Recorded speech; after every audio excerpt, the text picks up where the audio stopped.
සුබ දවසක් සියලු දෙනාටම. ඉතින් අද අපි කතා කරන්න බලාපොරොත්තු වෙන්නේ පස්වෙනි බහුවර්ණ ප්‍රශ්න පත්‍රයේ. මේ වෙද්දී අපි ප්‍රශ්න පත් සම්පූර්ණයෙන් 4ක් ලියලා ඉවරයි.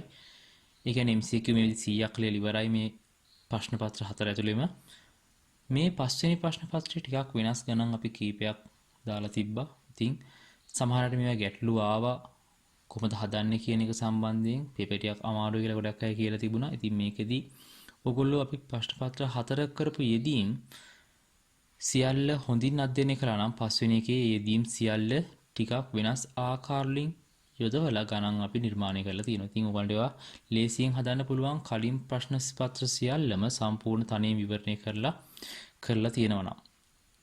ඒ වගේම මේ වෙනකම් මේ ප්‍රශ්න පත්‍රය කරලා නැතිනම් සම්පූර්ණ පැයක් අරගෙන පේපර් එක කරලා උත්තර ටික බලලා මේ විවරණෙත් එක්ක සම්බන්ධ වෙන්නේ. කියන්නේ ඕගොල්ලන්ට ඒකෙන් තමයි අදාළ කාලය තුලදී තමුන්ගේ වේගය සහ දැනුම පාවිච්චි කරන විදිය හදාගන්න පුළුවන් වෙන්නේ. එහෙම නොවුනොත් ඕගොල්ලන්ට තමුන්ගේ ස්පීඩ් එක සහ දැනුම යෙදීම් සම්බන්ධව ගැටලු ඉදිරියේදී එන්න පුළුවන්. ඉතින් විශේෂයෙන් ප්‍රශ්න පත්‍රය සම්පූර්ණයෙන් කරලා ඉවරනෙත් එක්ක සම්බන්ධ වෙන්න. අපි බලමු ප්‍රශ්න පත්‍ර විවරණය. අපි බලමු පළවෙනි ප්‍රශ්නේ. මේ කියන්නේ පහත ඒවායින් කවරක් ජූල් මගින් මැනිය හැකිද කියලා. අපි දන්නවා කාර්ය ඒ වගේම විභව ශක්තියින් කියන සියලු දේවල් මැනෙන්නේ ජූල් මගින්. හැබැයි බල ගෝර්ණය කියන එක කෙනා ගත්තොත් එයාගෙත් මාන වශයෙන් සත්‍යයි ශක්ති ප්‍රකාශනයන්ට. ඒ කියන්නේ මෙතන මැනෙන්නේ ජූල් වලින්. අපි දන්නවා නිව්ටන් මීටර්. කාර්ය මගින් කියන බලය මගින් කියන කාර්ය කියන්නේ W සමානයි Fs. එතකොට F කියන්නේ නිව්ටන්. ඒ වගේම විස්ථාපන S කියන්නේ මීටර්. හරි. ඒ වගේම ගුරුත්වාකර්ෂණ විභව ශක්තියෙන් කරන්නේ කාර්යයක් මම අපියාවන්නේ ජූල් වලින්මයි වෙනසක් නැහැ. හැබැයි බලය ගෝර්ණය කිව්වොත් අපි ගන්නේ බලය වැඩි කිරීම අදාළ ලම්බක දුර. ඒතර මෙතනක් තියෙන්නේ Fs කියන ගුණිතයක්මයි. හැබැයි අපි යා මනින්නේ නිව්ටන් මීටර් කියන අගෙන් එයා ජූල් වලින් මනින්නේ නැහැ. හින්දා මේ වෙලාවේදී අපි බලය මගින් කියන කාර්ය ප්‍රමාණය සහ ගුරුත්වාකර්ෂණ විභව ශක්තිය කියන කොටස් දෙකම අයිනවා අදාළ ජූල් කියන සාධකය මගින්. එහෙනම් පිළිතුර වෙන්නේ දෙවෙනි පිළිතුර පළවෙනි ප්‍රශ්නයට.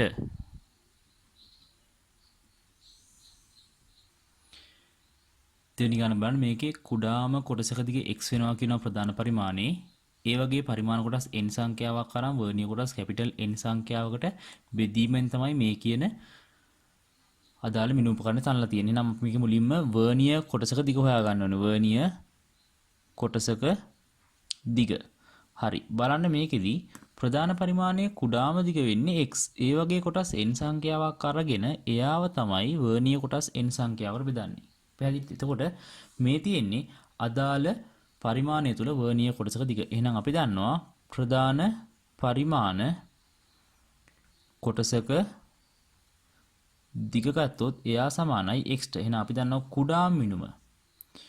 කුඩා මිනුම සමානයි ප්‍රධාන පරිමාණ කොටසක දිග.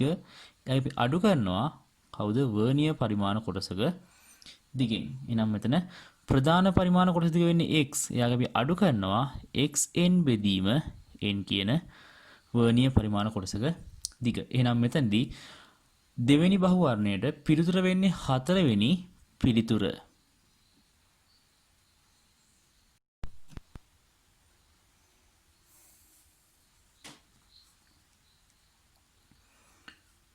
බලන්න තුන්වෙනි බහුවර්ණය.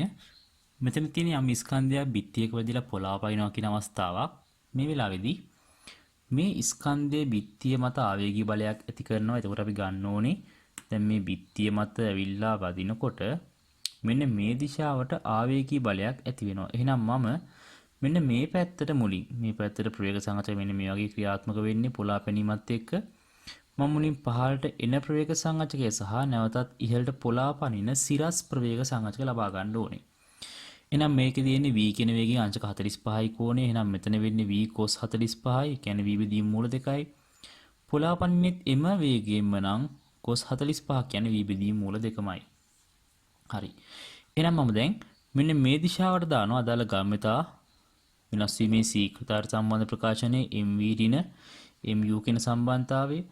ඉතින් බලන්න මේකේ ස්කන්ධය m ප්‍රවේගයේ v බෙදීම මූල 2යි ඍණ ස්කන්ධයේ m හැබැයි පොළාපන දිශාව ප්‍රතිවිරුද්ධයි. හින්දා ඍණ v බෙදීම මූල 2යි. එහෙනම් අපිට හම් වෙනවා දෙවාරයක් mv බෙදීම මූල 2යි. මම මූල දෙකෙන් සුළු කිරීමක් කළොත් මූල 2යි mv කියන්නේ අදාළ තුන්වෙනි ප්‍රශ්නයට පිළිතුර. එහෙනම් තුන්වෙනි බහුවර්ණය සඳහා පිළිතුර වෙන්නේ දෙවෙනි බහුවර්ණය. බලන්න හතරවෙනි බහුවර්ණය. මේ ගාන ටිකක් විශේෂ ගානක්. මේකේ අපි ගන්න ඕනේ අවසාන සීනි බෝල ස්කන්ධය අදාළ තරාදියේ පත් වෙන අවස්ථාවේ ඇති කරන ආවේගී බලය සහ ඒ වෙලාවේදී අදාළ තුලාව මත තියෙන මුළු සීනි බෝල ස්කන්ධය සම්බන්ධ කරලා අදාළ තප්පර 12කදී ලබා දෙන පාඨාංකය සම්බන්ධව. හරි. දැන් බලන්න මේකෙදී අපිට කියනවා තප්පර 12කදී සීනි බෝල ප්‍රමාණයක් වැටෙනවා කියලා මුලින් බලමු. තත්පර 12කදී වැටෙන සීනි බෝල ප්‍රමාණය. එහෙනම් මම ගන්න තප්පර 12කදී වැටෙන සීනි බෝල ප්‍රමාණය වෙන්නේ තප්පරයට 5යි තප්පර 12ට 12 වරක් 5ක් වෙනවා. ඒ කියන්නේ 60ක් සීනි බෝල වැටෙන්න ඕනේ. හරි. එහෙනම් මේ වෙද්දි මුළු ස්කන්ධය මම ගන්නම් MT කියලා සීනි බෝල මුළු ස්කන්ධය කියන එක නා වෙනවා 60 වැඩි කිරීම මේ වෙලාව අදාළ අවස්ථාවේ ග්‍රෑම් 25ක් තියෙන්නේ එක ස්කන්ධයක්. එහෙනම් මේ වගේ 25 ගුණයක් වෙන මුළු සීනි බෝල ස්කන්ධය. මට මෙතනින් හම්බ වෙනවා ග්‍රෑම් 1500ක් කියලා. ඒ කියන්නේ කිලෝග්‍රෑම් 1.5ක්. හරි. ඒ වගේම බලන්න මේකේ අවසානයේදී අවසාන සීනි බෝලය සෙන්ටිමීටර් 20ක් උඩ ඉඳන් වැටෙන්නේ. එහෙනම් මම අවසාන සීනි බෝල දානවා 15ට v වර්ග සමානයි u වර්ග ධන 2යි as කියන සම්බන්ධතාවය. හරි. එහෙනම් මට ප්‍රවේගය හම්බ වෙනවා දෙවතාවක් v වර්ගය රංගපුවේ බිඳුවයි දෙවතාවක් 20 වැඩි කිරීම 10 ඍණ 2 වතාවක් 10 සම්පූර්ණ වර්ග මූලය. හරි. ඒ කියන්නේ මෙතන තියෙන්නේ බලන්න 10 දෙකට දෙයක් කැපිලා යනවා 2යි ms ඍණ 1යි. පැහැදිලිද? හරි. එහෙනම් බලන්න දැන් මෙතෙන්දී ඇති වෙන ගම්මතා වෙනස. හරිනේ. මේ වෙලාවේ පෙර ප්‍රවේගයක් තියෙනවා බෝලේ වැටි සීනි බෝලේ වැටෙද්දී හැබැයි වැටුණට පස්සේ සීනි බෝල නිශ්චලතාවටපත් වෙනවා අදාළ තුලාව මතදී. එහෙනම් අපි මුලින්ම මෙතෙන්දි ගන්න ඕනේ අදාළ ගම්මතා වෙනස. මම ගන්නම් ඩෙල්ටා mv කියලා. ඩෙල්ටා mv කියන්නේ සීනි බෝලේ අවසාන එක්කෙන ස්කන්ධ වෙන්නේ 25යි. එයාගේ 1000න් බෙදලා කිලෝග්‍රෑම් කරනවා මම දෙකෙන් වැඩි කරනවා. එහෙනම් මෙතන අපිට හම්බ වෙනවා 0.05යි තප්පරයට කිලෝග්‍රෑම් අදාළ වැටෙන ස්කන්ධයගේ. හරි. දැන් අපි බලමු මෙතන කොටන ආවේගී බලය. අපි දන්නවා ft කියන එක්කෙනා සමානයි ඩෙල්ටා mv ට. එහෙනම් මේක f කියන බලය හොයන්න අපිට සිතනවා ඩෙල්ටා mv කියන එක්කෙනාව බෙදා ගන්න අදාළ කාලයෙන්. හරි. එහෙනම් මේ තියෙන්නේ ගම්මිතා වෙනස් වීමේ සීකතාවය. හැබැයි මෙතන තප්පරයට 5 එකක් වැටෙන හින්දා t සමානයි අවසාන එක්කෙනා වැටෙන්නේ අවසාන තත්පරේනුත් 5න් එක කාලයක් ඇතුලේ. හරිනේ. අවසාන සීනි බෝලේ වැටෙන්නේ අවසාන තත්පරයේ තත්පර 5න් එක කාල පරාසයක් ඇතුලේ. එහෙනම් මම මෙතන f කියන එකට ආදේශයක් දෙද්දි බලන්න 0.05 මම එයා බෙදනවා 1/5න්. හරිනේ. මට හම්බ වෙනවා f කියන බලය 0.25 නිව්ටන් කියලා මේ අවස්ථාවේදී. හරි. දැන් අපෙන් අහන්නේ අවසානයේදී තුලා පාඨාංකය. හරි. දැන් ඉස්සෙල්ලා අපිට ආව ස්කන්ධය කොච්චරද 1.5 කිලෝග්‍රෑම් කියලා. එහෙනම් අපි මෙයා මෙතන 1.5 කිලෝග්‍රෑම් ගත්තා. දැන් අපිට හම්බ වෙනවා අවසාන සීනි බෝලේ වැටීම නිසා අදාළ තැටිය මත මෙන්න මේ අමතර බලයක් ඇති වෙනවා. හරි. ඒ ගැටෙන මොහොතේ අවසාන තත්පරිනුත් 5න් එකක කොටසේ අවසාන 5න් එක්වෙනි කොටස තමයි මෙන්න මේ බලය ඇති කරන්නේ. එහෙනම් මේක අපි කිලෝග්‍රෑම් කරොත් 0.0225 කිලෝග්‍රෑම්. හරි. මම අපි ඉස්සෙල්ලා ගත්තා 1.5 කිලෝග්‍රෑම් ප්‍රමාණයක් කලින් තිබ්බා කියලා. එහෙනම් මුළු ස්කන්ධෙ වෙන්නේ 1.525 කිලෝග්‍රෑම් කියලා දාලා අවස්ථාවේදී මේ කියන තැටිය මත ඇතිවන බලය නිසා අදාළ තුලාවේ සිද්ධ වෙන පාඨාංක අගය. එහෙනම් මේ තියෙන්නේ තප්පර 12ක් අවසානයේදී තුලාව මත දිවෙන පාඨාංකයේ අගය. එහෙනම් හතරවෙනි බහුවර්ණයට පිළිතුර වෙන්නේ තුන්වෙනි පිළිතුර. බලන්න පස්වෙනි බහුවර්ණය. මේ කියනවා සාමාන්‍ය අවස්ථාවේ අදාළ වස්තුවක් ප්‍රක්ෂේපණය කළා නම් මෙන්න මේ වගේ දුරකට ගමන් කරන්න යනවලු. හැබැයි මෙන්න මෙතන අභ්‍යන්තර පිපිරීමක් හින්දා සමාන ස්කන්ධ දෙකකට වෙන් වෙනවා කියලා ගන්න තියෙනවා. මම ගන්නම් මුළු ස්කන්ධය 2m කියලා. එහෙනම් 2m කියන එක්කෙනා දෙකට බෙදුනොත් අපිට ලේසි mm කියලා ලකුණු ගන්න පුළුවන් වෙනවා. ඊට පස්සේ අපිට කියනවා x simple m ස්කන්ධයක් වැටෙනවලු ප්‍රක්ෂේපණ තලයටම නැත්නම් ප්‍රක්ෂේපණ ලක්ෂයටම අනිත් simple m ස්කන්ධය හන්නේ අනික් simple m ස්කන්ධය බිම්පත් වන්නේ උපරිම උසේ. මෙන්න මේ උපරිම උසේ ඉඳලා කොච්චර දුරකින්ද කියලා අපි අහනවා. හන්නේ. හරි. බලන්න මෙතෙන්දී උපරිම උසේ සිට පවතින දුර ඇහුවාම අපි මුලින් බලන්න මෙයා මෙන්න මේක තමයි වැටෙන්න ඕන. අපි දන්නේ නැහැ කොහෙද කියලා. හැබැයි මෙතෙන්ද අපි ගන්න ඕනේ මෙන්න මේ දුර මම දන්නේ මම එයා ගන්නවා y කියලා දැනට. මට මේ දුර දෙනවා 4 මීටර කියලා. හරි.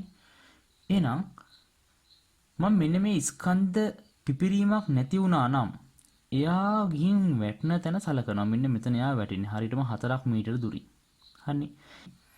මේ වෙලාවේ පද්ධතිය මත ඇති කරන ගූර්ණයන් මෙන්න මේ ලක්ෂය වටා මේ ස්කන්ධයෙන් ඇති කරන ගූර්ණයනුත් අදාළ අවස්ථාවේ සමාන විය යුතුයි. එහෙනම් මම මෙන්න එහෙම ගන්නවා මේ ලක්ෂය මත සිම්පල් ලිම් ස්කන්ධය මෙයා මත තිම් ස්කන්ධයල පතනය වෙන්නේ. එහෙනම් මම මෙන්න මේ A කියන ලක්ෂය වටා ගූර්ණයක් සලකන්නම්. A කියන ලක්ෂයට මම දක්ෂිණාවර්ත ගූර්ණයක් සලකන්නම්. එහෙනම් සිම්පල් ලිම් ස්කන්ධය y දුරකින් වැටෙන්න ඕනේ. ඒ වගේම සිම්පල් ලිම් අනිත් ස්කන්ධය 4 මීටර දුරකින් වැටෙන්න ඕනේ.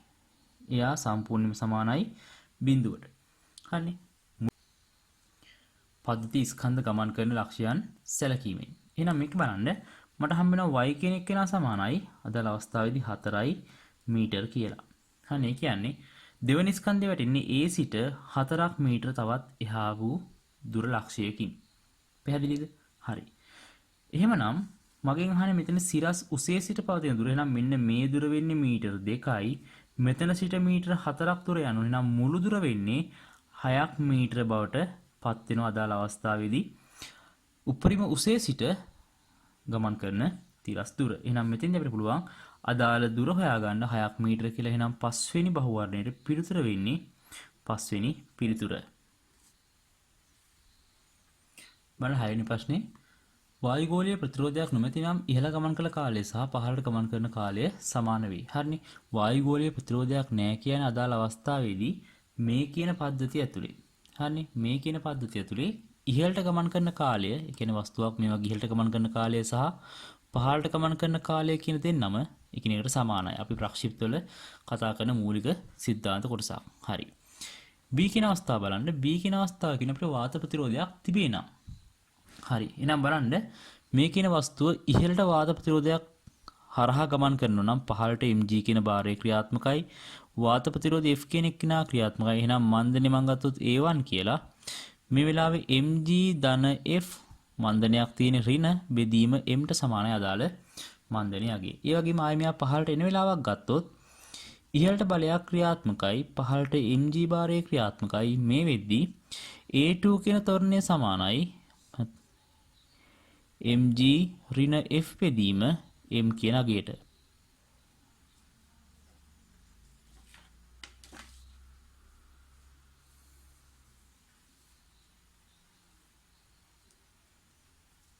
එහෙනම් මුලින්ම දානවා මේ ඉහළන අවස්ථාවට විවර සමාන විවෘත 2යි as ආරාම ප්‍රයෝගය වෙන්නේ u වර්ගය. ඒ අවස්ථාව නම් සමාන වෙනවා කාටද? දේවතාවක් mg ධන f බෙදීම m වතාවක් h ට. a2 ට මම ගත්තොත් අතේ පත්වෙන එකේ v කියලා. එහෙනම් උපරිම උසේ පටන් ගන්න බිඳුවෙන් v වර්ගය සමානයි දේවතාවක් mg ඍණ f බෙදීම m වතාවක් h.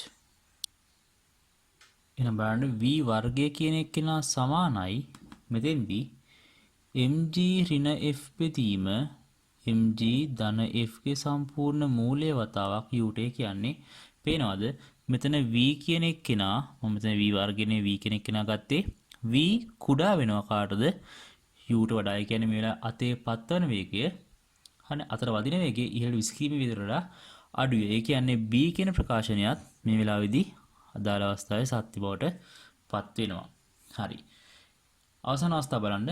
වායුගෝලීය ප්‍රතිරෝධය තිබුණේ නම් ඉහළට යන ගමන් කර කාලයට වඩා පහළට එන්න ගමන් කරන කාලයට වඩා වැඩිය. හරි. අපි බලමු මෙතනදී බලන්න. අපි ත්වරණ සම්බන්ධතා කලින් ගත්තා. හරිනේ. මෙන්න මේ තොරණ සම්බන්ධ අපි කලින් ගත්තා. ඒ කියන්නේ මේ තොරණේ විශාලත්වයෙන් වැඩි මේ තොරණේ විශාලත්වයෙන් ඊට වඩා අඩුයි. එහෙනම් මෙතෙන්දී මන්දනයන් මේ වෙලාවේ මන්දනය විශාලත්වයෙන් වැඩි මේ වෙලාවේ අදාළ පහළට තොරණය විශාලත්වයෙන් අඩුයි. එහෙනම් අදාළ අවස්ථාවේ ඉහළට ගමන් කළ කාලය පහළට ගමන් කරන කාලයට වඩා වැඩි වෙන්න මේ අඩු විය යුතුයි. එහෙනම් C කියන ප්‍රකාශනයේ මේ වෙලාවේදී වැරදි. එහෙනම් B සත්‍ය වුණා. C කියන ප්‍රකාශනය ගත්තොත් එයා වැරදි. එහෙනම් A හා B පමණක් සත්‍ය වේ. A හා B පමණක් සත්‍ය වෙනවා. අදාළ 6 වෙනි ගැටලුව සහ පිළිතුර වෙන්නේ 4 වෙනි පිළිතුර. බලන්න 7 වෙනි ප්‍රශ්නය. මේක අපිට කියනවා කෝණික ප්‍රවේග වෙනස් වෙන සීගත අපිට කාලයක් දීලා තියෙනවා. මෙන්න මේ වගේ කෝණික ප්‍රවේග ඔමේගා වෙනස් වෙනවා කියලා තියෙනවා ඒකාකාර විදිහට. එහෙනම් මේ විදිහ අපෙන් අහනවා අනුරූප කෝණික විස්ථාපන වෙනස් වීම. එහෙනම් බලන්න මෙතන ඔමේගා එන්නේ වැඩි වෙලා නම් අදාළ අවස්ථාවේදී තීටා කියන සාධකයේ එන්න අනුක්‍රමණය වැඩි වෙමින් යන ප්‍රස්ථාරයක් විදිහට කියන්නේ ඒක කාලයක් තුල ඇතිවන කෝණික විස්ථාපනයේ එන්න වැඩි වෙන ප්‍රස්ථාරයක්. එහෙනම් අනුක්‍රමණය වැඩි වෙමින් ගමන් කරන ප්‍රස්ථාරයක් නම් මෙන්න මේ වගේ හැඩයක් තියෙන්න ඕනේ.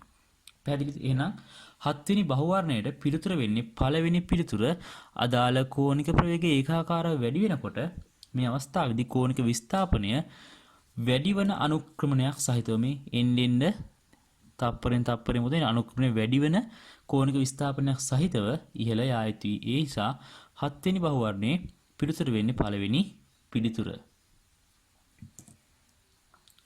බලන්න 8 වෙනි බහුවර්ණය. මේකෙදී P තිරස් බලයක් නිසා දණ්ඩ තිරසට අංශක 30කින් ආනතව සිරස් තලයක සමතුලිතතාව පවතින. මේ පැත්තට P කියන බලයක් ඉදිලා තියෙන්න ඕනේ. මෙන්න මේ කියන කෝණයේ අංශක 30ක් බවට පත් වෙලා තියෙන්න ඕනේ. හරි. දන්නේ මුළු ස්කන්ධයේ M නැත්නම් W කියලා අපිට කියනවා. W පහළට ක්‍රියාත්මකයි. මම ගන්නම් මේ දිග L මෙන්න මේ දිගත් L කියලා. එතකොට මේ අසව් කරන ලක්ෂයක අපිට ප්‍රතික්‍රියාව එකපාර ලකුණු කරන්න බෑ. දැන් අසව්වේ ප්‍රතික්‍රියාවත් අහනවා. එහෙනම් අපි අසව් කරන ඕනම ලක්ෂයක ප්‍රතික්‍රියාව දාගන්නේ සිරස් සහ තිරස් සංගත දෙයක් විදියට. එහෙනම් මේ පැත්තට ගන්නවා y කියලා. මම අනිත් කෙනා මේ පැත්තට ගන්නම් x කියලා. හරි. මුලින්ම මම මෙන්න මේ කියන a ලක්ෂය වටා ගූර්ණයක් ගන්නවා. මට ලේසියෙම p කියන අදාළ අගය හොයන්න පුළුවන්. හරි. බලන්න මම a ලක්ෂය වටා මෙන්න මේ පැත්තට ගූර්ණයක් සැලකුවොත් හරිනේ.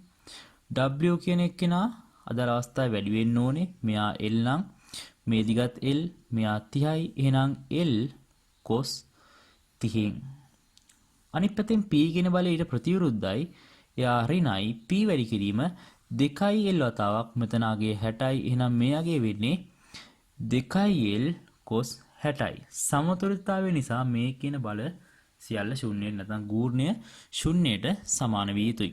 එහෙනම් මෙතනින් ගන්නවා w මූල තුන බෙදීම දෙවතාවක් ඍණ 2p වතාවක් භාගය. එහෙනම් මෙතනින් මට කැපෙනවා. එහෙනම් මට හම්බෙනවා p කියන බලය මූල 3යි w බෙදීම 2යි කියලා මේ තියෙන්නේ යෙදී යුතු තිරස් බලයේ අගය. හරි. දැන් අපි සලකනවා සිරස් බල සමතුලිතතාවය. සිරස් බල සලකනවා. හරි. සමතුලිතතාවයෙන් තියෙන්නේ සිරස් බල තියෙන්නේ y පහළට w තියෙන යා සමානයි 0යි. එහෙනම් y සමානයි w කියන බලයට. ඒ වගේම පද්ධතිය තිරස් බල සැලකුවොත් බලන්න p ඍණ x සමානයි 0යි. p සමානයි අදාළ අවස්ථාවේ x කියන බලයට. ඒ කියන්නේ අපි දන්නවා කලින් p මූල 3යි w බෙදීම 2ට. එහෙනම් මේලා අසාවේ ප්‍රතික්‍රියාවෙන් අහනවා. අසාවේ ප්‍රතික්‍රියාව වෙන්නේ මුළු බල දෙකේ සංප්‍රයුක්තය r සමානයි x වර්ග ධන y වර්ගයේ මූලය. එහෙනම් x කියන එක න බලන්න 3යි 3 බෙදීම 4යි w වර්ගය ධන w වර්ගයේ වර්ගමූලය. එහෙනම් අපිට හම්බෙනවා මූල 7යි w බෙදීම 2යි කියන්නේ අදාළ ප්‍රතික්‍රියාවේ අගය. එහෙනම් අපි මේ උත්තර දෙකම ගැලපෙන්න අදාළ පිළිතුරු වලින් නිවැරදි වර්ණය තෝරන්න ඕනේ. එහෙනම් 8 වෙනි බහුවර්ණයට w වතාවක් මූල 3 බෙදීම 2 සහ w වතාවක් මූල 7 බෙදීම 2 කියන පිළිතුරු දෙක තියෙන පිළිතුර වෙන්නේ 3 වෙනි බහුවර්ණය. එනම් 8 වෙනි ප්‍රශ්නයට පිළිතුර වෙන්නේ 3 වෙනි පිළිතුර. 9 වෙනි ප්‍රශ්නය අපිට මේ කියන ප්‍රක්ෂිප්තක තිරස් පරාසය උපරිම උසමින් සිව් ගුණයක් කියලා කියන්නේ අපිට දීලා තියෙනවා මේකෙදි r සමානයි 4යි h කියලා. හරි. අපි r වලට දන්නවා ප්‍රකාශනයක් සාමාන්‍යයෙන් ප්‍රක්ෂිප්තයක මෙන්න මේ වගේ θ කෝණයකින් ආනත ප්‍රක්ෂේපණය කරාම යම්කිසි u වේගයකින් මේ තියෙන උපරිම තිරස් පරාසය මේ තියෙන h කියන උපරිම උස එනම් අපිට r වලට ප්‍රකාශනයක් කෙලින්ම ආදේශයක් දෙන්න පුළුවන් u වර්ග sin θ cos θ ගේ සම්පූර්ණ දෙගුණයක් කියලා. එයා බෙදීම g කියන අගය. හරි. එයා සමානයි 4 වතාවක් h කියලා කියන්නේ උපරිම උස. එයා සමානයි u වර්ග sin වර්ග θ බෙදීම 2යි g කියන අගය. හරි. දැන් බලන්න සුළු කිරීමක් කරනවා. sin θ sin කැපෙනවා. g ට g කෙනෙක් කැපෙනවා. දෙකේ ඉලක්කමට 4ට දෙකේ ඉලක්කම සුළු වෙනවා. මට හම්බ වෙනවා 1 සමානයි tan θ කියලා. අපිට හම්බ වෙනවා θ කෝණය එහෙනම් අංශක හරියටම 45ක් කියලා කියන්නේ මේ තියෙන්නේ උපරිම තිරස් පරාසය පවතින අදාළ කෝණයගේ. එහෙනම් මේකෙදි 9 වෙනි ගැටලුව සඳහා පිළිතුර වෙන්නේ 4 වෙනි පිළිතුර. බලන්න 10 වෙනි ප්‍රශ්නේ එකිනෙකට අසමාන බාහු සහිත තුලාවක් භාවිතා කරලා නොදන්නා වස්තුවක ස්කන්ධය හොයන්න යන්නේ. වස්තුව වම් පස සහ දකුණු දෙකට තැබූ විට පිළිවෙලින් සමතුලිත කිරීමට කැපිටල් M සහ සිම්පල් M ස්කන්ධ අවශ්‍ය වුණා කියලා කියනවා. එහෙනම් මුලින් මේකේ ඇඳ ගන්න ඕනේ බාහු අසමාන තුලාවක්. ඒ කියන්නේ මෙන්න මේ වගේ බාහුන් අසමානයි. මම මෙයාව ගන්නම් දිග L2 මෙයාගේ දිග L1 කියලා. ඒතර මුලින්ම අපිට කියනවා මේ ස්කන්ධ වලින් නොදන්නා ස්කන්ධය වම් පැත්තේ තියෙනවා කියලා. මම එයාව ගන්නම් මේ වෙලාවේ x කියලා. ඒ වෙද්දි මේ පැත්තට අවශ්‍යයි කියනවා කැපිටල් M කියලා බාරයක්. එහෙනම් මම මේ හරහා මේ ලක්ෂණ ගුණයක් ගත්තොත් බලන්න x වතාවක් g L1 ඍණ mg වතාවක් L2 සමානයි බිඳුවයි. මට හම්බ වෙනවා L1 බෙදීම L2 කියන එක්කෙනා සමානයි m බෙදීම x කියලා. මම එයාව ගන්න 1 කියලා. හරි. ඊළඟ අවස්ථාවේ මෙයාව ආපහු සැරයක් එල්ලනවා. ඒ අසමාන බාහුව තුලම. එහෙනම් මෙයා වෙනස් වෙන්නේ L1 L2මයි. හැබැයි දැන් දාන්නේ මේ x ව දකුණු පැත්තට. එතන මෙතෙන්ට අවශ්‍යයි කියනවා සිම්පල් m කියලා බාරයක්.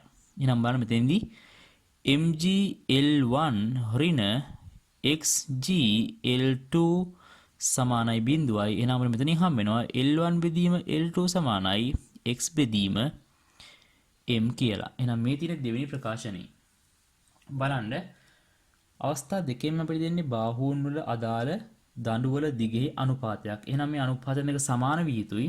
මේ අනුපාතයන් සමාන නම් මට පුළුවන් එක සමාන කරන්න දෙවෙනි සමීකරණයත් එක්ක m බෙදීම x කියන එකේනා සමානයි x බෙදීම m ට. මට හම්බ වෙනවා x වර්ගය සමානයි m වතාවක් m. එහෙනම් x කියන නොදන්නා භාරය සමානයි m වතාවක් සිම්පල් m වල මූලාගය. එහෙනම් 10 වෙනි බහුවර්ණය සඳහා පිළිතුර වෙන්නේ 3 වෙනි පිළිතුර.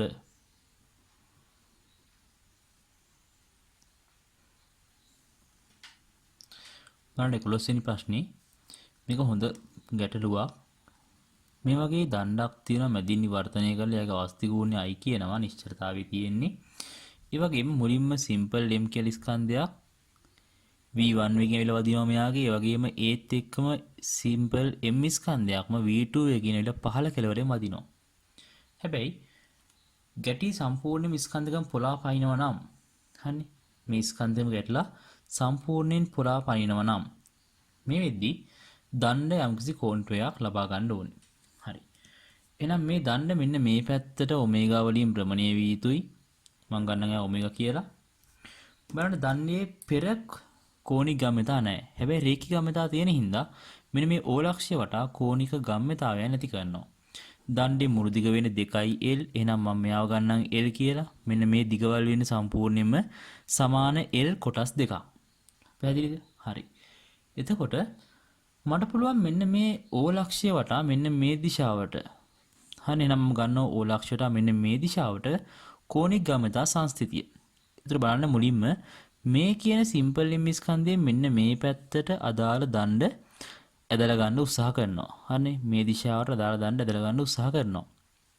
එහෙනම් අදාළ අවස්ථාවේදී දිග වෙන්නේ mv1 වතාවක් L මේ තියෙන්නේ කෝණික ගම්‍යතාවය. පැහැදිලිද? හරි. එතකොට බලන්න එයාගෙන් ඒ වගේම මේ වගේ MV2 ස්කන්ධයෙන් අනිත් දිශාවට දාලා කෝණික ගම්‍යතාවයක් ඇති කරනවා මේ. මෙයාගේ මේ පැත්තට කරකවනවා වගේම V2 ගෙන් ඇති වෙන්නේ කොයි පැත්තටද? ඊට විරුද්ධ දිශාවට. එහෙනම් මම යාව ගන්නවා ඍණ MV2 වතාවක් L. හරි. දැන් අපි එදින ලිව්වා දැන් මෙදින ගැටුමට පෙර කෝණික ගම්‍යතාව ගැටුණට පස්සේ මේ දණ්ඩ ඔමේගා වලින් කැරකෙන්න පටන් ගන්නවා. එහෙනම් මම ගන්නවා එතෙන්දී කෝණික ගම්‍යතාව I ඔමේගා දණ්ඩට.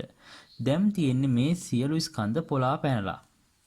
එහෙනම් දැන් මෙන්න මේ පැත්තට V1 වෙගෙන් ගමන් කරනවා. මෙයා මේ පැත්තට V2 වෙගෙන් ගමන් කරමින් පවතින්නේ. බලන්න දැන් මෙන්න මේ ලක්ෂ්‍ය වට අපි සලකන දිශාවට කෝණික ගම්‍යතාවය වෙන්නේ බලන්න මේ MV2 හැබැයි එයා ධනයි. ධන MV2 රේඛී ගම්‍යතාවයේ ගූර්ණය L. ඒ වගේම මම සලකන දිශාවට විරුද්ධව ගමන් කරනවා මෙන්න මේ V1 කියන වේගය යන සිම්පල් M ස්කන්ධය. එහෙනම් එයාගෙන් ඇති කරන ගූර්ණය වාමාවර්තයි. ඒ හින්දා එයා ඍණ MV1 වතාවක් L. මෙතන මූලික සම්බන්ධය නම් මෙයා මේ පැත්තට ගන්නවා බලන්න සුළු කිරීමක් දැන් තියෙන්නේ. මෙයා මේ පැත්තේදී ඍණ MV2L වෙනවා. මෙයාත් මේ පැත්තේදී ධන MV1 L බරපත් වෙනවා බලන්න මේකෙදී දෙකක් ML කියන එකේනා පොදුයි V1 ඍණ V2. දෙකක් ML පොදුයි V1 ඍණ V2 කියන සාධකයේ නියතයි. එහෙනම් මම අනිත් පැත්තෙන් ගන්නවා ඔමේගා කියන දත්තමට අවශ්‍ය මම එන I ගෙන් සම්පූර්ණ ප්‍රකාශනයේ බෙදනවා.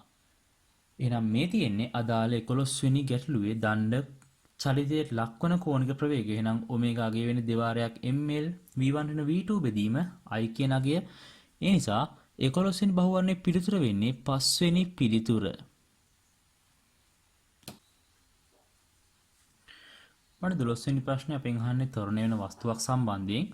ත්වරණය වස්තුවක් ගත්තොත් එයාගේ ප්‍රවේගය සෑම විටම වෙනස් වෙයි කියලා කියනවා. මේ වෙලාවේදී ත්වරණයන වස්තුවක ප්‍රවේගය සෑම විටම වෙනස් වෙන මොකද ප්‍රවේග වෙනස් වීමේ ශීඝ්‍රතාවය තමයි අපි ත්වරණය කියලා හඳුන්වන්නේ. එහෙනම් ඒකෙන් ප්‍රකාශනයේ සත්‍යයි. ඊට පස්සේ කියනවා වේගය සෑම විටම වෙනස් වෙයි කියලා. වේගය කියන தත්ත්වය ත්වරණය වන වස්තුවක් තුල වේගය නියත වෙන්නත් පුළුවන්. ඒ වගේම වෙනස් නොවි තියෙන්නත් පුළුවන්. හරිනේ. එහෙනම් මේ දෙපැත්තටම වළංගු වෙන සෑම විටම වෙනස් වෙයි කියන එක B කියන தත්ත්වය තුල වැරදි.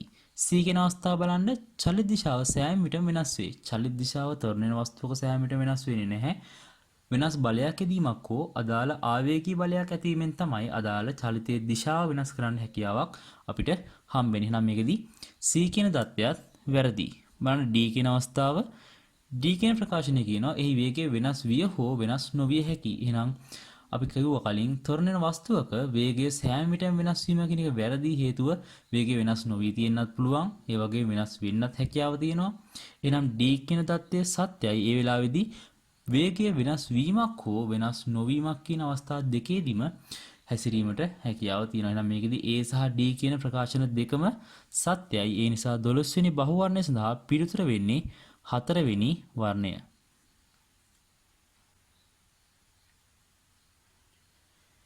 බලන්න 13 වෙනි ප්‍රශ්නය.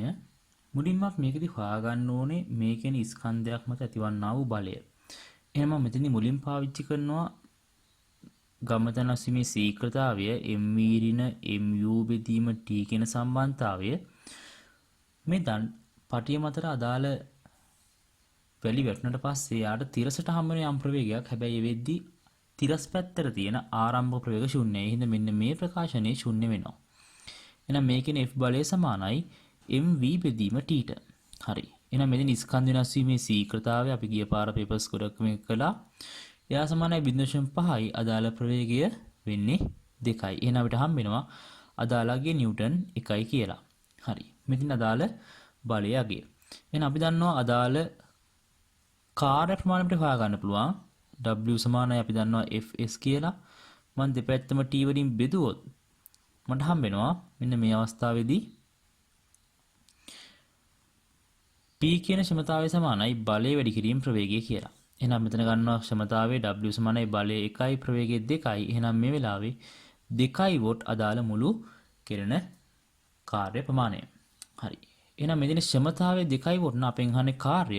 අපි දන්නවා කාර්ය W කියන එක නා සමානයි p වතාවක් t එහෙනම් අපිට කියන්නේ තප්පර එකක් තුල එහෙනම් 2 වෝට් කෙනෙක් නඩි කරන අපි තප්පර එකකින් අපිට හම්බ වෙන අදාළ කාලය තුලදී සිදු කරන ලබන ශක්ති ප්‍රමාණය නැත්නම් අදාළ ගබඩාවන චාලක ශක්තිය එක ඇතුළේදී වෙන්නේ 2 ජූල් ප්‍රමාණයක් සම්පූර්ණයෙන් ගබඩා වීමක් සිද්ධ වෙනවා. එහෙනම් 13 වෙනි බහුවර්ණය සඳහා පිළිතුර වෙන්නේ දෙවෙනි වර්ණය.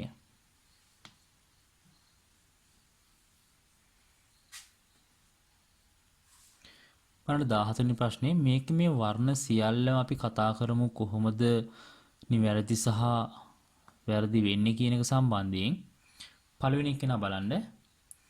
අපිට කියනවා මේ වෙලාවේදී පාඨාංගයට පෙර ඉස්කුරුපු තුඩ සහ පාද ඒකතල කළ යුතුය කියලා. හරිනේ. ඒ කියන ප්‍රකාශයේ සත්‍යයි. මොකද අපි හැම වෙලෙම ඉස්කුරුපු තුඩ සහ අදාළ පාද තීරණ තලයට සාපේක්ෂව තමයි මිනුම් ලබා ගැනීම සිද්ධ කරන්නේ. එහෙනම් අනිවාර්යයෙන්ම මුලින්ම විදුරු කතාවක් අරගෙන අදාළ ඉස්කුරුප්පු තුල ඒ තුලින් පෙන්න ප්‍රතිබිම්බය සමග සම්පාත වන තෙක් සීරුමාරු කිරීම කළ යුතුයි. ඊට පස්සේ තමයි අපි අදාළ පාද සහ ඉස්කුරුප්පු තුල ඒකතල වුණා කියලා නිගමනය කරන්නේ. ඒ නිගමනයෙන් පස්සේ තමයි අපි අදාළ පාඨාංකයන් ලබා ගන්න ඉස්කුරුප්පු තුල හරහා යම් වස්තුවක් තියලා හෝ යම් පෘෂ්ඨයක ගැඹුර සඳහා ප්‍රකාශනයක්. එන ඒ කියන ප්‍රකාශනයේ සත්‍යයි. ගෝලමානයෙන් පාඨාංග ලබාගෙන පෙර මූලාංග දෝෂය නිර්ණය කළ යුතුයමය. ගෝලමානයෙන් හැම වෙලේම අපි ගන්නේ පාඨාංක අන්තරයක්. හරිනේ. ඒ කියන්නේ මම මොකක් හරි පාඨාංගයක් ගත්තොත් අපි තුමු මේකේ මූලාංග දෝෂයක් තියෙනවා කියලා e කියලා. එහෙනම් මම L1 පාඨාංගයක් ගත්තොත් එයාට ධන හොරණ e දෝෂයක් තියෙන්න ඕනේ. මම L2 පාඨාංකයක් ගත්තොත් එයාට ධන හොරණ e දෝෂයක් තියෙන්න ඕනේ. හැබැයි මම හැම වෙලෙම ගෝලමානයේ පාද තියෙන තලයට අපි මෙතන කිව්වා සම්පාත කරනවා කියලා මුලින් පාද තියෙන තලයට ඒ තලයත් එක්ක ගන්නකොට හැම වෙලෙම පාඨාංක අන්තරයක් ගන්න. ඩෙල්ටා L කියලා පාඨාංක අන්තරයක් ගන්න. පාඨාංක අන්තරයකදී මූලාංග දෝෂය ඉබේම සුළු වෙලා යනවා. ඒ හින්දා අපිට මේ කියන අවස්ථාවේදී පාඨාංක ලබා ගැනීමේදී මූලාංග දෝෂයක් නිර්ණය කරන්න අවශ්‍ය වෙන්නේ නැහැ. අපිට කිරීම පාඨාංක අන්තරයක් නිසා ගෝලමානයෙන් පාඨාංක ලබා ගැනීමේ හැකියාව පවතිනවා. 3. ඉස්කුරුප්පුව ගෙවී ගිය ගෝලමානයකින් නිවැරදි පාඨාංක ලබාගත නොහැකිය. ඉස්කුරුප්පුව ගෙවී යාමේදී අදාළ පාද සහ ඉස්කුරුප්පු තුර අතර පරතර වෙනස් වීමක් වෙනවා. අපි මුලින්ම ප්‍රධාන පරිමාණය සහ වට පරිමාණයත් එක්ක සම්බන්ධ කරලා සම්පාත පාඨාංග හොයාගෙන ඒ ලක්ෂයට සාපේක්ෂව ගන්න හින්දා මේකෙදි ගැටලුවක් වෙන්නේ නැහැ. ඒ වගේම ඉස්කුරුප්පුව ගෙවිලා ගියාම සමහරවිට මේ ගෝලමානය ආනත වීමේ හැකියාවක් තියෙනවා. එහෙම ආනත වුණොත් ඒ කියන්නේ දැන් මේ ගෝලමානයේ ප්‍රධාන පරිමාණයත් එක්ක මේ වට පරිමාණය හරියටම තිරස්ව සම්පාත වුණොත් ප්‍රශ්නයක් නැහැ. හැබැයි ඉස්කුරුප්පුව ගෙවී යාමෙන්ද මේ වගේ පොඩි ආනතියක් තිබුණොත් ඔන්නතන අසම්පාද දෝෂයක් ඇති වෙනවා. මෙන්න මේ අසම්පාද දෝෂය අයින් කරන්න තමයි වට කරකැවුම් ක්‍රමය භාවිතා කරන්නේ. වට කරකැවුම් ක්‍රමය ගද්දී අපි ප්‍රධාන පරිමාණයෙන් පාඨාංග ගන්නෙ නැහැ. අපි මේ වෙලාවේදී ගන්නේ වට පරිමාණයෙන් විතරයි අදාළ පාඨාංගයේ හේතුව වට පරිමාණය ප්‍රධාන පරිමාණයත් එක්ක සම්පාත වෙන අවස්ථාවන් වලදී සමපාත පාඨාංකයේ අසම්පාද දෝෂයක් ඇති වෙනවා. ඒ නිසා අපිට මේ කියන ප්‍රධාන පරිමාණයේ පාඨාංක නිවැරදි මිනුම් විදියට කියව ගන්න හැකියාවක් හම්බෙන්නේ නැහැ. ඒ නිසා අපි ඉතින්දි වට කරකැවුම් ක්‍රමේ භාවිතා කරනවා ගෝලමානයෙන් පාඨාංකයක් ලබා ගන්න. හරි. හතරවෙනි එකේනා ගෝලමානයේ ප්‍රධාන පරිමාණයෙන් ලබා ගන්නා පාඨාංග සෑම විටම සත්‍ය වේ. දැන් අපි ඉස්සෙල්ලා කිව්වා වීල නැත්තම් ඉස්කුරුප්පුවේ වීල ගෙවි යාමක් වුණොත් ඒ වෙලාවේදී අදාළ වට පරිමාණය තිරස්ව සම්පාත වෙන්නේ නැහැ. එහෙම වුණොත් අසම්පාද දෝෂයක් ඇති වෙන්න පුළුවන්. එහෙනම් ඒ වෙලාවේදී අපි ප්‍රධාන පරිමාණයෙන් ගන්න පාඨාංක අසත්‍යයි. ඒ හින්දා සෑම විටම සත්‍ය වේ කියන ප්‍රකාශනය වැරදි. අපි ප්‍රධාන පරිමාණය අතහැරලා පාඨාංක ගන්නවා. අදාළ ගෝලමානයේ වීල නැත්නම් ඉස්කුරුප්පුවේ පොට ගෙවි යාමක් සිද්ධ වෙලා තිබුණොත්. පස්වෙනි එකේනා පාද අතර පරතරය වැඩි කිරීමෙන් සංවේතාව ඉහළ නැංවිය හැකිය. පාද අතර පරතරය වැඩි කිරීමෙන් සංවේතාව ඉහළ නංවන්න බෑ. අපි ගෝලමානයක සංවේතාව කියන්නේ කුඩා මිනු වෙනස් කරන එක එක්ක අන්තරාල වෙනස් කරනු නැත්නම් වට පරිමාණයේ කොටස් සංඛ්‍යාව වෙනස් කරන්න ඕනේ. කුඩා මිනුම කියන්නේ එක්ක අන්තරාලය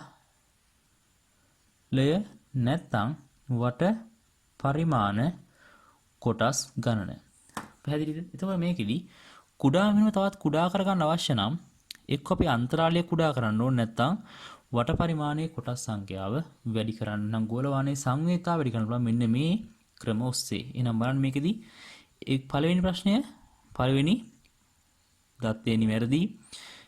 ඉතුරු සියලු දත්තයන් මේකෙදි සාවද්‍යයි. එහෙනම් 14 වෙනි බහුවර්ණ සඳහා පිළිතුර වෙන්නේ පළවෙනි පිළිතුර.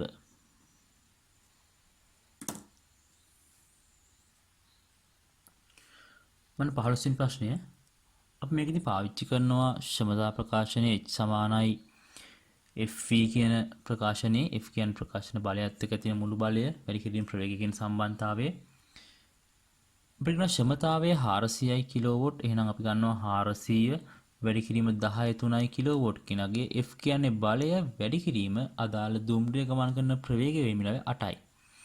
එහෙනම් මට F කියන එක කෙනා හම්බ වෙනවා 5 වැඩි කිරීම 10/4යි නිව්ටන් කියලා. බලන්න මේකෙදි සරල සුළු කිරීමක් තියෙන්නේ. මේ වෙලාවේ දුම්රියේ චරිතයට විරුද්ධව ක්‍රියා කරන ඝර්ෂණ බලය වෙන්නේ මේ වෙලාවේදී 50000යි නිව්ටන්. ඒ කියන්නේ මෙතන බලන්න ඒකාකාර වේගයෙන් යනවා කියන්නේ අදාළ අවස්ථාවේ ත්වරණය ශුන්‍යයි. බලන්න මේ වගේ දුම්රියක් ගත්තොත් මේ කියන ප්‍රකර්ෂණ බලය P නම් නැත්නම් ඔය කියන ඉදිරියට දෙන බලය P නම් ඒ වෙලාවේ ඝර්ෂණයේ F කියන බලය මෙන්න මේ බලයට සමාන වෙන්න ඕනේ. පැහැදිලිද? බලන්න මම මේ පැත්තට දැම්මොත් F සමානයි ma කියන දත්තය. ඒතර මේකෙදි P කියන බලය ඍණ F කියන එක්කෙනා සමානයි ma v නියත විට. අන්න v නියත ප්‍රවේගය නියතයි. ඒ කියන්නේ ත්වරණ වෙනස් වීම මොකද වෙන්නේ සම්පූර්ණයෙන් බිඳුවයි. හරිනේ. ත්වරණ වෙනස් වීම සම්පූර්ණයෙන් බිඳුවයි. එහෙනම් මෙතන අපිට හම්බ වෙනවා P කියන බලය සමානයි කියලා ඝර්ෂණ බලය නිසා ඇතිවන අගේ. එහෙනම් මේ වෙලාවේ ක්‍රියා කරන ඝර්ෂණ බලය වෙන්නේ මෙන්න මේ දුම්රිය එන්ජින් මගින් ඉදිරියට දෙන බලයම සමානයි අදාළ ඝර්ෂණ බලය අගයට. ඒ නිසා 15 වෙනි බහුවර්ණ සඳහා පිළිතුර වෙන්නේ 3 වෙනි පිළිතුර.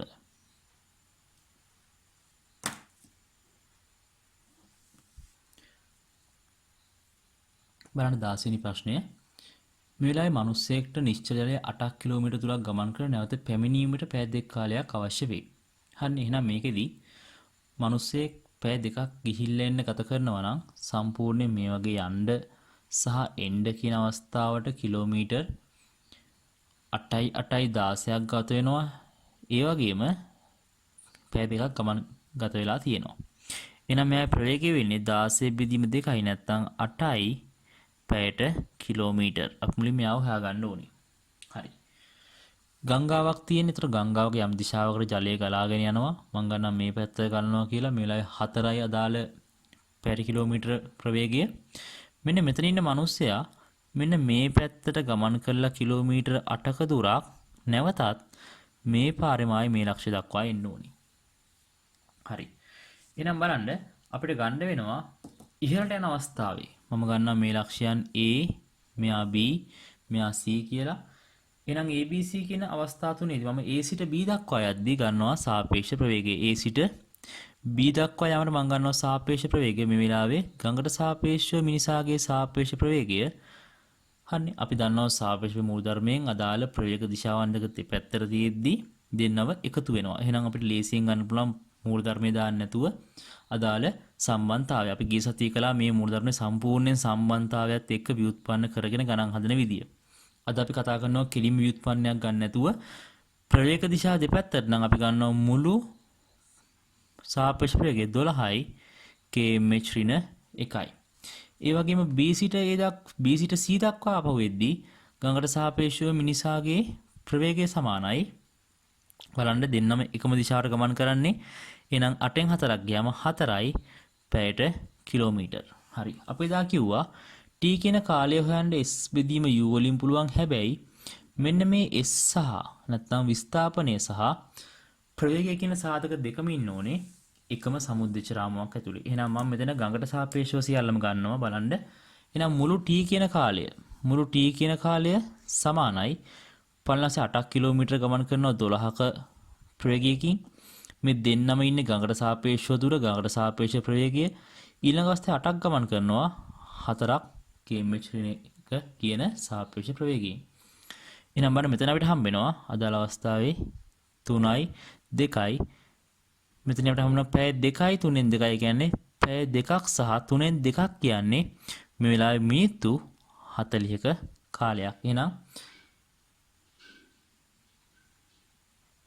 අපිට හම්බ වෙනවා 16 වෙනි බහුවර්ණයට පිළිතුර වෙන්නේ දෙවෙනි පිළිතුර.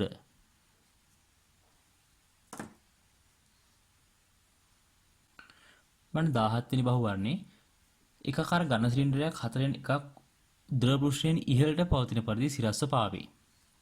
මම ගන්නම් මේ වෙලාවේ සිලින්ඩරයේ මුළු පරිමාව v කියලා. එහෙනම් මෙන්න මේ වගේ තියෙන දල අවස්ථාවේ පරිමාවේ 3න් 4 නැත්නම් 4න් 3ක් අදාළ අවස්ථාවේදී පහලින් ගිලී පවතිනවා. හරි. මේ වෙලාවේ මෙන්න මේ කියන බාරයේ mg කියන කෙනා දරාගෙන ඉන්න ඕන ඔය කියන උඩුකුරු තෙරපුම් බලයෙන්. හරි. මුල් අවස්ථාවේ 3න් 4ක් ගිල්ල හින්දා මට පුළුවන් ගන්න u සමානයි mg ට. එහෙනම් u කියන්නේ කීයද? 3යි v බෙදීම 4යි ρg සමානයි අපිට කියනවා mg කියන බර 6ක් නිව්ටන් කියලා. එහෙනම් මට මෙතනින් හම්බ වෙනවා v ρg කියන එක න සමානයි මේ වෙලාවේ 8කට. හරි. මෙයා සම්පූර්ණයෙන්ම ගිල්ලන්න නම් මට මෙතනින් යම් බලයක් යොදන්න වෙනවා. ඒ වෙද්දි සම්පූර්ණයෙන්ම ඔය කියන වස්තුව ගිලී තිබිය යුතුයි. එහෙනම් මම හිතන්නම් මෙන්න මේ විදියට මෙතන යම්කිසි f කියලා බාරයක් යොදනවා. ඒ වෙද්දි මෙයා සම්පූර්ණයෙන් යට ගිල්ලා තියෙන්න ඕනේ. පහළට 6ක් නිව්ටන් ක්‍රියාත්මකයි. ඒ වගේම මෙතනින් f කියන බලය ක්‍රියාත්මකයි. ඊට අමතරව උඩට u කියන උඩුකුරු තෙරපුම ක්‍රියාත්මකයි. එහෙනම් මට ගත්ත හැකි මේ වෙලාවේ u කියනගේ සමානයි 6 ධන f ට සිරස් බල සමතුලිතතාවයෙන්. අපි දන්නවා u කියන්නේ කවුද? v ρg. හරිනේ. u කියන අපි කලින් ගත්තා v ρg ට සමානයි u කියන එක කෙනා. එහෙනම් ආදේශයක් දෙනවා මෙතනින් v ට 8යි කියලා බලන්න. මෙන්න මේ යගේ 8ක් වෙද්දී 8 සමානයි 6 ධන f. f කියන එදිදු භාරය සමානයි 2 නිව්ටන් කියන අගයට. එහෙනම් අපිට ගන්න පුළුවන් 17 වෙනි බහුවර්ණයට පිළිතුර වෙන්නේ 4 වෙනි පිළිතුර. බලන්න 18 වෙනි ප්‍රශ්නේ ජල මෝටරයක් 100ක් මීටර ගැඹුරු ළිඳකින් පැයකට 36000 කිලෝග්‍රෑම් ජල ස්කන්ධයක් පොළොව මත පිහිටි ටැංකියකට සපයයි. ජල පොම්පේ කාර්යක්ෂමතාවය 50%ක් වේ නම් එහි ක්ෂමතාවය වන්නේ. හරිනේ. අපි ගන්නවා කාර්යක්ෂමතාවය 50%ක් නැගේ ඇත්තම ක්ෂමතාවය කොච්චරද කියලා. මුලින්ම බලමු මේ කියන 100ක් මේ කියන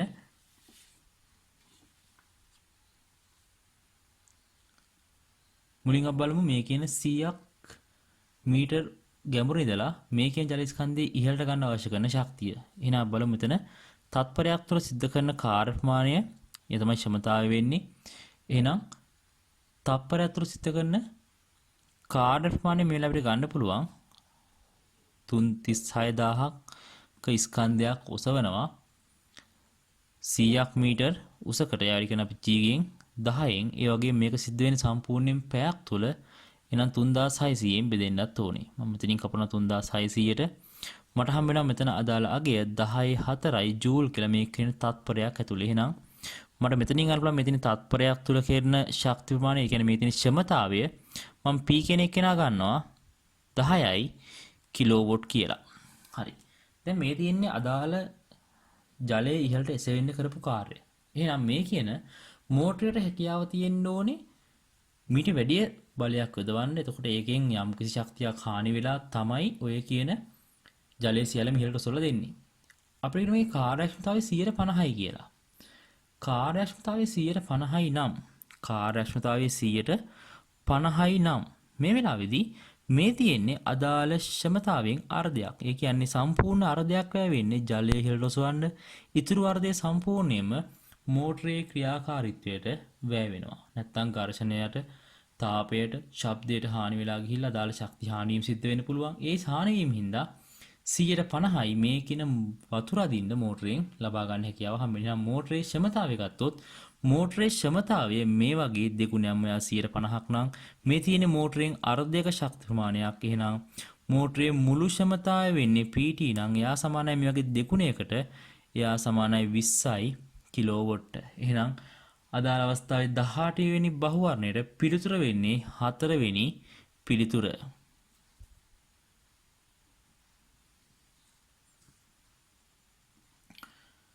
බලන්න 19 මේකේ මධ්‍යසාර සහ ජලය දාලා එක මොකක් හරි අපි ද්‍රාවණයක් නිර්මාණය කරනවා. ඒ හැදෙන ද්‍රාවණයේ දාන ස්කන්ධ සහ පරිමා අනුපාත අපෙන් ඉල්ලන්නේ. මම මේක හිතන්නම් තියෙන්නේ මධ්‍යසාර කියලා 75 කියන සාපේක්ෂ ඝනත්වය මෙයා 750යි. ජලය කියන්නේ 1000යි. හැදෙන 9 එක්කෙනා 0.8යි. ඊළඟ යා වෙන්නේ 800යි මේ අවස්ථාවේදී. මම දන්නේ දාපු මධ්‍යසාර ස්කන්ධය සහ මධ්‍යසාර සහ ජලය කියන ස්කන්ධ මම දන්නේ මම මෙයාව ගන්නම් M1 සහ පරිමාව V1 කියලා. මම ජලයෙන් දාපු ස්කන්ධය ගන්නම් M2 සහ පරිමාව V2 කියලා. එහෙනම් සෑදෙන නව ද්‍රාවණ ඝනත්වය තමයි dt කියන්නේ. dt සමානයි කාටද 800 කියන අගයට. හරි.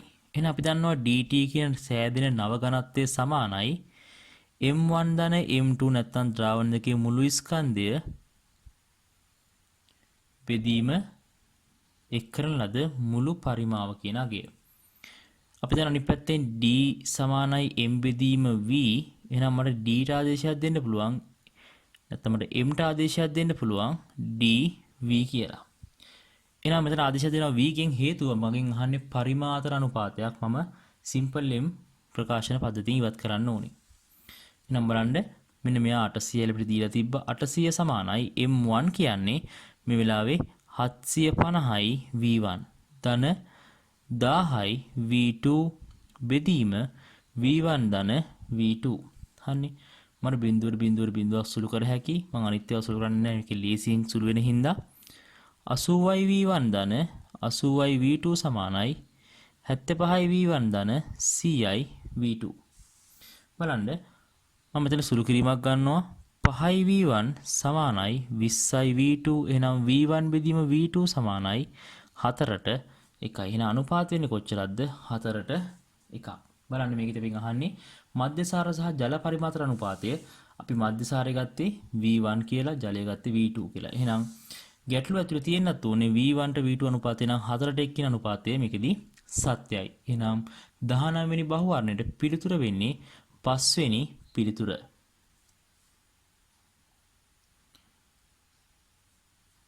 බලන්න 20 වෙනි ප්‍රශ්නේ මේ තියෙන ගෝලමානයක සාමාන්‍ය වක්‍රතා ආරය හොයන ප්‍රකාශනයක් සම්බන්ධ ගැටලුවක්. දැන් ගොඩක් ළමයි මේකෙදි මතකයෙන් ගෝලමානයේ ආරය සඳහා ප්‍රකාශනය අරගෙන ඒකෙදි පොදු හරයක් අරන් සුළු කිරීමක් කරලා දාලා උත්තරෙට ගිහින් තිබ්බා. හැබැයි හොඳට ගාන කියවන්න අපිට කියනවා පාද සහ ස්කූරුප තුඩ අතර උස h ද ගෝලමානයේ පාදයක් සහ ස්කූරුප තුඩ අතර සිම්පල් a දුරක්ද වේ කියලා. ඒ කියන්නේ මෙන්න මෙහෙම දැන් ඔය ගෝලමානයේ මේ වගේ සම්පාත්‍රිකෝණයක තියෙද්දි පාද මෙන්න මෙතන තමයි වෙන්නේ ස්කූරුප්පුව තියෙන්නේ. එහෙනම් මෙන්න මේ දුර වෙන්නේ කවුද? ඔය කියන a දුර. අපි වෙන්දට ගන්නෙ මෙන්න මේ දුර a කියලා. අන්න දැන් ඔය ගැටලුවේ ප්‍රකාශන වෙනස් වෙනවා. මතකයෙන් ඔකට උත්තර ගන්න හදන්න බෑ. හරි. එහෙනම් මේ වගේ වක්‍රතා ආරයක් එක්ක ගත්තොත් බලන්න මෙන්න මේ වචනක අදාළ ගෝලමානයේ පාදයන් ක්‍රියාත්මකයි. එහෙනම් මෙතනින් ස්කූරුප්පු තුඩ ක්‍රියාත්මක වෙද්දි මෙන්න මේ වගේ අරයක් තියෙනවා. මෙතන දුරත් වෙන්නේ r. මෙන්න මේ උස තමයි ඔය කියන h උස වෙන්නේ. එහෙනම් මෙන්න මේ උස සමානයි කාටද?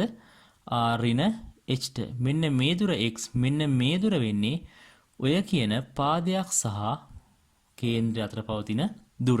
හරි. එහෙනම් මෙතන දානම් මේ සුජුකෝණ තුඩ පයිගස් ප්‍රමේය r වර්ගය සමානයි r ඍණ h වල සම්පූර්ණ වර්ගය ධන x වර්ගය. හරි. මට හම්බ වෙනවා r වර්ගය සමානයි r වර්ගය ඍණ දෙවාරයක් rh ධන h වර්ගය ධන x වර්ගය. r ට r කැපෙනවා. එහෙනම් මට හම්බ වෙනවා r කියන එක්කිනා x වර්ගය ධන 2h බෙදීම h බෙදීම 2යි කියලා. හරි. දැන් බලන්න මෙතන මේ x දුර කියන්නේ මෙන්න මේ x දුර කියන්නේ මේ ස්කූරුප්පු තුඩ සහ පාදයක් අතර දුර. එහෙනම් මේ x කියන්නේ කවුද? සිම්පල් a මයි. එහෙනම් මට r කියන එක්කිනා හම්බ වෙනවා a වර්ග බෙදීම 2h ධන h බෙදීම 2යි කියලා. පැහැදිලිද? එහෙනම් මේ තියෙන අදාළ අවස්ථාවේදී ප්‍රකාශනයේ අගය. හරි. අපි ඔතනින් ඕනේ සම්පූර්ණ ප්‍රකාශනයක් ගන්න. එහෙනම් මේකේ අපි පොදු හරයක් ගන්නවා a වර්ග ධන h වර්ග. හරිනේ. a වර්ග ධන h වර්ග බෙදීම 2h කියන්නේ සම්පූර්ණ වක්‍රතා ආරය සඳහා අපිට ලැබෙන ප්‍රකාශනය. එහෙනම් මේක සාමාන්‍ය ප්‍රකාශනය වගේ නෙමෙයි. වෙනස් ප්‍රකාශනයක් හේතුව අපිට මේක ගන්නේ ගෝලමානයේ පාදයක් සහ ස්කූරුප්පු තුඩ අතර දුර සිම්පල් a කියලා. එහෙනම් 20 වෙනි බහුවර්ණය සඳහා පිළිතුර වෙන්නේ පළවෙනි පිළිතුර. බලන්න 21 වෙනි බහුවර්ණය මේකේ මාර්ග වලින් යමන් කරන ස්කන්ධයක් සම්බන්ධව තියෙනවා. මේ වගේ කේතුවක් තියෙන්නේ. අඩ සිරස් කෝණ අපිට කියනවා θ කියලා. මෙන්න මේ කෝණේ θ. මෙතන ස්කන්ධයක් තිබ්බොත් එයා මත තියෙන අභිලම්බ ප්‍රතික්‍රියාවේ සංරචකයෙක් මගින් එක්කෙනෙක් මෙයා θ නම් මෙන්න මේ කෝණයත් θ. එහෙනම් මෙන්න මේ කෝණයත් θ. හරි. මෙන්න මේ පැත්ත ඇති කරන මෙතන අභිලම්බ ප්‍රතික්‍රියාවක සංරචකයක් r cos θ. මේ පැත්තට තියෙනවා r sin θ. හරි.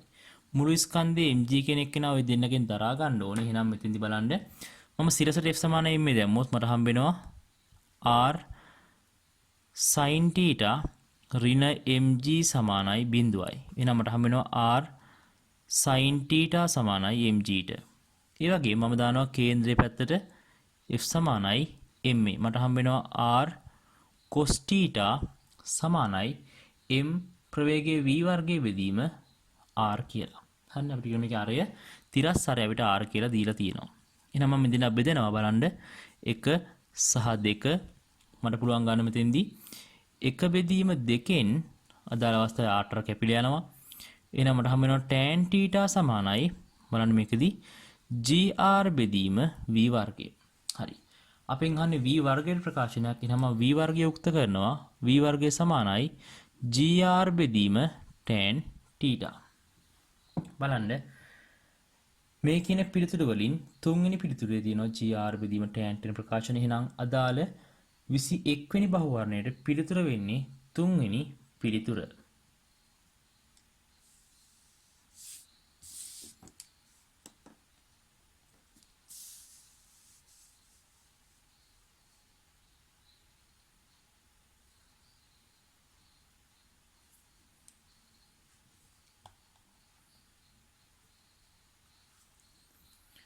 මොකද පාපදියක් පැදීම සම්බන්ධයෙන් තියෙන 22 වෙනි ගානේ අපි මුලින් බලමු මේ කියන රෝධ මත කොහොමද බලයන් නැති වෙන්නේ කියලා. දැන් මේ කියන රෝධයේ පාපදියක් ඉදිරියට පදිනවා නම් බලන්න මේ කියන පාපදිය මගින් මෙන්න මේ රෝධය ඉදිරියට සාමාන්‍ය අවස්ථාවෙන් කැරකෙමින් ගමන් කරන. ඒ වගේම පහළ පිටිපස්සේ රෝධය මගින් ඉදිරියට බලයක් යොදා ගන්නවා තොරණීමට අවශ්‍ය විදියට.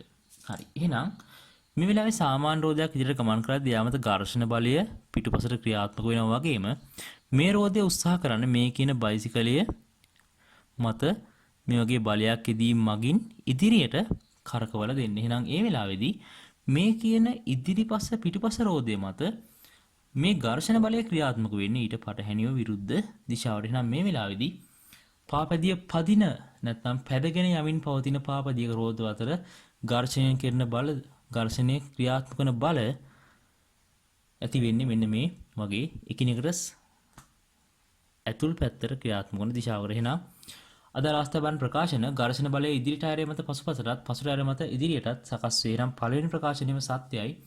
අපිට ගන්න පුළුවන් දෙවෙනි ප්‍රකාශනයේ ඉදිරි ටයරය මත ඉදිරියටත් පසුපස ටයරය මත පසුපසටත් සකස් වේ. ඒක වැරදි. ඝර්ෂණ බලය ටයර් දෙකේ මත ඉදිරියට සකස් වේ. වැරදි. ඝර්ෂණ බලය ටයර් දෙකේ මත පසුපසට සකස් වේ. ඒ අවස්ථාවේ එන්න පුළුවන් අපි මේ කියන අවස්ථාව යටතේ පැදගෙන යන බයිසිකලේ සම්පූර්ණයෙන් පදින එක නැවැත්තුවොත්. එහෙම වුණොත් ඔය අවස්ථාවේ දෙපැත්තටම දෙන්නම් පසුපසට ක්‍රියාත්මක වෙන්න හැකියාව තියෙනවා. ඝර්ෂණ බලය ආරම්භයේ ටයර් දෙක මත පසුපසට සකස් වී පසුව ටයර් දෙක මත ඉදිරියට සකස් වේ. එහෙනම් 22 වෙනි ප්‍රකාශනයේත් වැරදි. එහෙනම් 5 වෙනි ප්‍රකාශනයේත් වැරදි. මේ අවස්ථාවේදී 22 වෙනි බහුවර්ණය සඳහා පිළිතුර වෙන්නේ පළවෙනි පිළිතුර.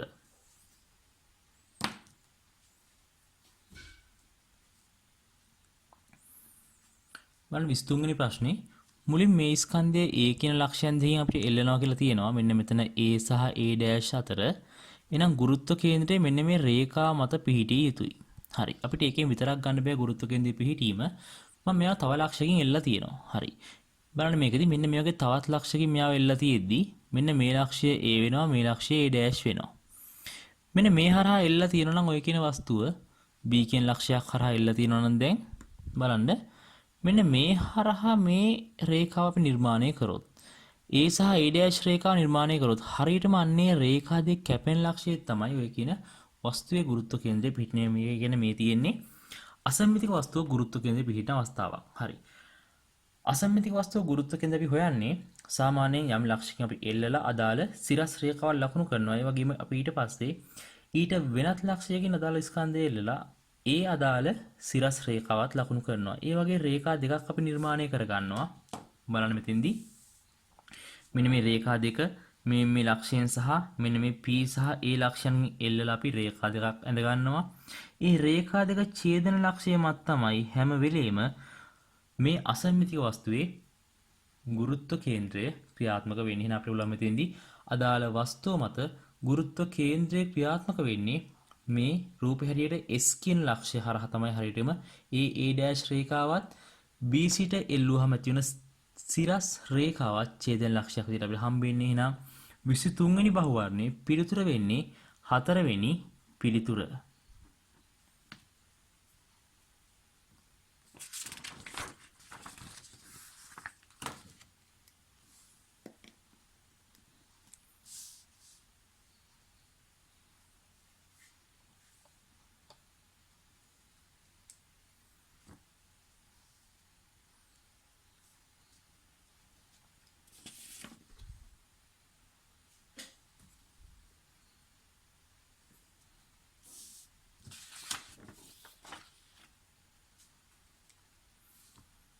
බලන්න 24. දැන් මේ වගේ සඳට යම්කිසි උසක් තියෙද්දී අපිට කියනවා ඒ වෙලාවේදී කුඩා කොටසක් කැඩී ඉවත් වෙනවයි කියලා. මේ ඉවත් වෙන කොටස ගමන් කරන්නේ දැන් චන්ද්‍රයා මත ගුරුත්ව ත්වරණය. එහෙනම් මෙයා මෙන්න මේ පැත්තට ඉන්නේ කොච්චරද? 1.6ක් කියන ගුරුත්ව ත්වරණය. මෙන්න මේ උස අපිට කියනවා 120ක් මීටර කියලා. ඒ වගේම මෙතෙන්දී මෙන්න මේ ස්කන්ධය ඉවත් වෙන්නේ 10ක් ms ඍණයක් කියන ප්‍රවේගයෙන්. එයා චන්ද්‍රයා වෙතට ගමන් කරමින් පවතින අවස්ථාවක ඉවත් වෙන්නේ. එහෙනම් ප්‍රවේගය තියෙන්නේ පහළ දිශාවට. හරි. එහෙනම් මම මෙතෙන් දානවා පහළට දානවා v වර්ග සමානයි u වර්ග ධන දේවතාවක් as කියන සම්බන්ධතාවය. එහෙනම් මට හම්බ වෙනවා ප්‍රවේගය v කියන එක වෙනවා 10 වර්ගයේ 100යි ධන දේවතාවක් 1.6 වතාවක් s කියන්නේ 120යි. මේක සම්පූර්ණ මූලය ගන්න ඕන මම v කියන ප්‍රකාශනේ ගන්න. එහෙනම් මෙතන අපිට හම්බ වෙනවා 100යි ධන 384යි. ඒ කියන්නේ මේ තියෙන 484 සම්පූර්ණ මූලය 484 සම්පූර්ණ මූලය නම් අපිට හම්බ වෙනවා 22යි ms ඍණ 1යි කියලා අදාළ අවස්ථාවයගේ. ඒ කියන්නේ 24 වෙනි බහුවර්ණ සහ පිළිතුර වෙන්නේ පළවෙනි පිළිතුර. බලන්න 25 වෙනි බහුවර්ණය මේකේ අපි ගැටළු වල පිළිතුරු දෙකට ලකුණු දුන්නා. සීමාකාරී ඝර්ෂණ බලය ගතික ඝර්ෂණ බලයට වඩා කුඩා වේ කියන අවස්ථාවටත් අපි වැරදි කියන ප්‍රකාශනයක් ගත්තා. ඒකම ඝර්ෂණය යන ස්වයංසිරීම නොවන බලයක් කියන එකට අපි ගත්ත වැරදි ප්‍රකාශනයක් කියලා. 3 සහ 4 පිළිතුරු දෙකම මේකදී නිවැරදි. අපි බලමු අනිත් පිළිතුරු ඇයි මේ වෙලාවේ වැරදි වෙන්නේ කියන එක. හරි බලන්න පළවෙනි පිළිතුර වස්තුව මත බලයක් යදුවට ඒ චලිතයේ වස්තුව මත තියෙන ඝර්ෂණ බලයෙන් විශාලත්වයෙන් පරායක්ත වේ. පරායක්තය කියන්නේ හදාපවතින්නේ නැහැ කියන එක. එහෙම නැහැනේ. දැන් වස්තුවක් මත බලයක් යදුවාම මේ කියන ඝර්ෂණ බලය F කියන එක්කෙනාට වඩා විශාල නම් P විශාලයි F නම් විතරයි ඔය කියන පද්ධතිය චලිත වෙන්නේ. P කුඩයි හෝ සමානයි F නම් පද්ධතිය මොකද වෙන්නේ? නිශ්චලතාවය හෝ සීමාකාරී සමතුලිතතාවය පවතිනවා. හරිනේ. සීමාකාරී අවස්ථාවේ පවතින ඕන නම් දෙවෙනිය බලන්න සීමාකාරී අවස්ථාවේ වස්තුව පවතින නම් එය නිශ්චලතාවයේ පැවතිය යුතුය. හරිනේ. එහෙනම් අපි දන්නවා සීමාකාරී සමතුලිත වස්තුව නිශ්චලතාවයේදී එන්නම් එක කියන එකත් හරි දෙවෙනි කියන පිළිතුරත් හරි. තුන්වෙනිය කියන්නේ ඝර්ෂණයේ ස්වයංසිරීම අරු බලයක් ඒකත් හරි. දැන් හිතන්න මම වස්තුවක් මත P කියලා බලයක් යොදන නිව්ටන් 2ක.